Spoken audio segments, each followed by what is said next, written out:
I've been playing through Mass Effect 1 again lately, and finally got to Virmire and The Choice.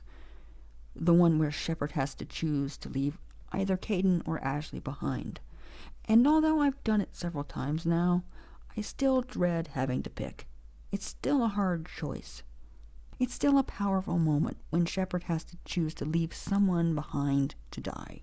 And that got me thinking, why does the Virmire choice work as a meaningful story point even after all these years, even when you know it's coming, but a similar choice in Star Wars The Old Republic doesn't? This is Christina with CK Outpost, here trying to answer the tough questions in interactive fiction. Beware spoilers for Mass Effect 1 and Star Wars The Old Republic Knights of the Eternal Throne expansion. So to begin answering this question, let's start by looking at why Virmire works. Responding to a garbled distress call from a Solarian STG team, the Normandy heads to Virmire. They find a planet overrun with Geth and a beleaguered STG team. The Solarians have found Saren's base, and they have a plan to destroy it, but they need a little help. They'd hoped for a fleet, but got only the Normandy because of their garbled message. So they have to improvise. Shepard and the Solarians devise a plan. The Solarians will take out the AA guns defending the base and act as a diversion, while Shepard gets a nuke inside the base and arms it. To bolster the Solarians, Shepard sends along either Kaidan or Ashley. Whichever one doesn't go with the Solarians goes with Shepard and the bomb. The plan works well enough at first. Then Saren arrives, and he brings a Reaper Sovereign and a bunch of Geth along with him. Now, Shepard and the Solarians are fighting for their lives. The bomb site is overrun, endangering the nuke, and the Solarians taking out the AA guns are pinned down. Shepard must choose which of the squad mates to rescue, the one with the bomb or the one with the Solarians.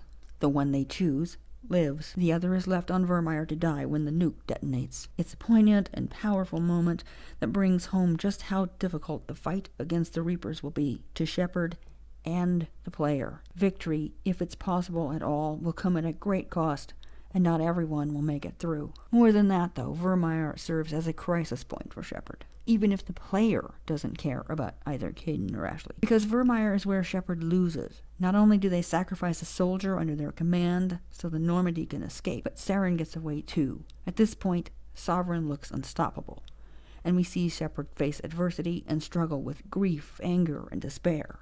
And that struggle makes them human. Overcoming that adversity makes them a stronger person and a better leader. It makes them the hero we know and love. That's why Virmire works. It forces Shepard to grow as a character. It's more than just us picking our favorite or maybe least despised squad mate to survive. It has a lasting impact on Shepard and the story. Now let's compare that to the Vette Torian choice in Chapter 8 of Star Wars The Old Republic's Knights of the Eternal Throne. Returning from a mission, the Alliance commander receives an urgent message that Odessen is under attack. Valen has brought the full might of the Eternal Fleet to bear on the Alliance base. The gravestone can take out the fleet, but it's on the ground, being upgraded. So it's all hands on deck to hold off Valen's forces long enough to get it back into space. As the battle rages, and the commander fights toward the base to face Valen, we get messages. First from Torian, he and some soldiers are heading to protect the gravestone, and then from Vette. She's grabbed a big gun and is off to take out some weapons, which are giving the Force Enclave trouble. A little while later, both call again. This time they're in trouble and need the commander to rescue them. To drive home how dire their plights are,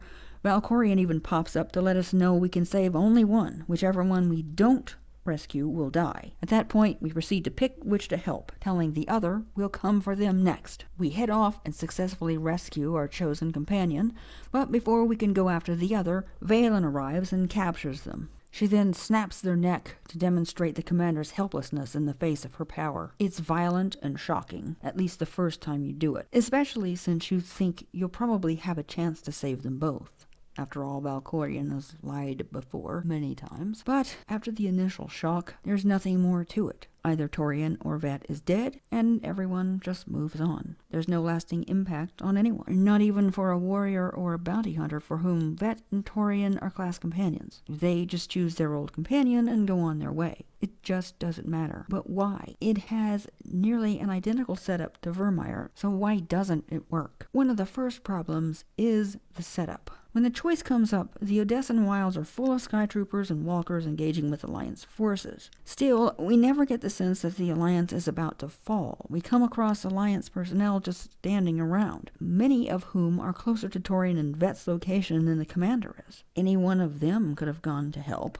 We also have a whole raft of powerful companions, including possibly Senya, and one of the most powerful Force users in the galaxy, Arkin, who could have been sent to rescue the one the commander doesn't choose. But we can't send anyone. We can't even suggest it, so Lana can tell us how stupid the idea is. It's just the commander or no one for no reason.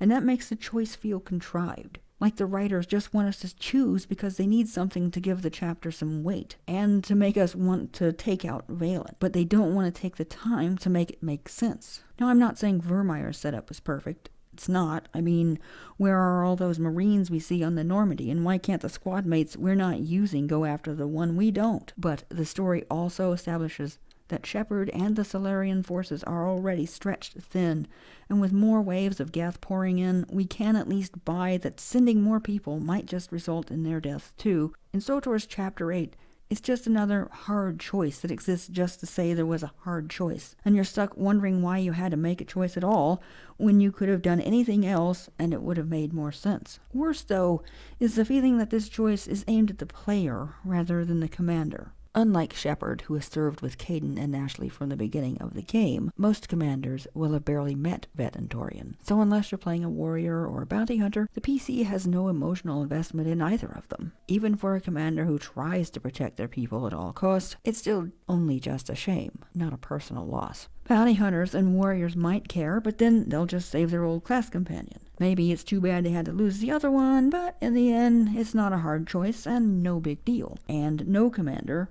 regardless of their class, gives the death more than a passing mention. Unlike Shepard, they aren't changed or moved in any way. The story moves on, and Torian and Vette never come up again. The power of the choice hinges on the player caring, and if the player doesn't, it's just an arbitrary choice that kills off one of the characters for no real payoff. In the end, the Chapter 8 choice comes off as a ham-fisted attempt to play on the player's emotions, a cheap trick whose power comes mostly from its shock value. Bioware fails to show us why someone needs to die or why it matters once they do. The writers tried to recapture the emotional power of Virmire without putting in the narrative work to earn it. And we really wish they had, because the death of a major character like a companion should be handled with care. It should mean something.